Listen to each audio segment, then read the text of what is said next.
My name is Sadie Trevino, and for my podcast, I will be explaining how I have always been taught to and how I have always done this on how to train my dog how to sit properly or do various other commands. Training a dog breed all depends on the type of dog that you get and their eagerness to please. And I have had Boston Terriers, I've had 5, and they have all been the easiest to train out of any dogs that I've ever had.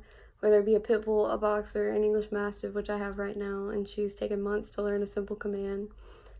But the size of a dog usually varies on it too, because bigger dogs tend to be more stubborn than a smaller one would be, and they don't necessarily respond to discipline the way that a smaller one would because they are simply bigger and they don't really have to. But to train your dog to sit, you would want to get a treat that you know that they would enjoy. And for me, that's always been hot dogs for my dogs. They go crazy over them. And you would hold it in your hand to get their attention and wait until they have their full attention on you, because puppies have a very short attention span, much like a baby does, and they have a very short window in their life where they're able to learn things easier than they would whenever they get older.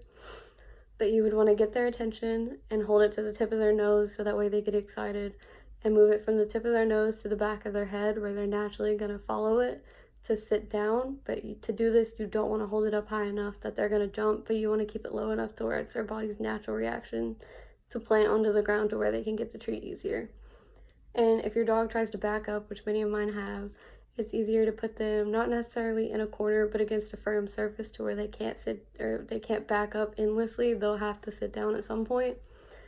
And once they go into the sitting position, you would tell them to sit and stay, but usually just start with sit because they take one-word commands easier than they do multiple words.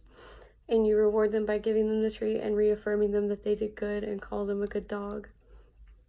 Every time that you do this, you would have to praise your dog and give them a treat up until maybe a week or two after they learned it, and they should understand that whenever they do this good behavior, they'll be rewarded, and then they'll eventually stop expecting the reward and do it whenever you command them to.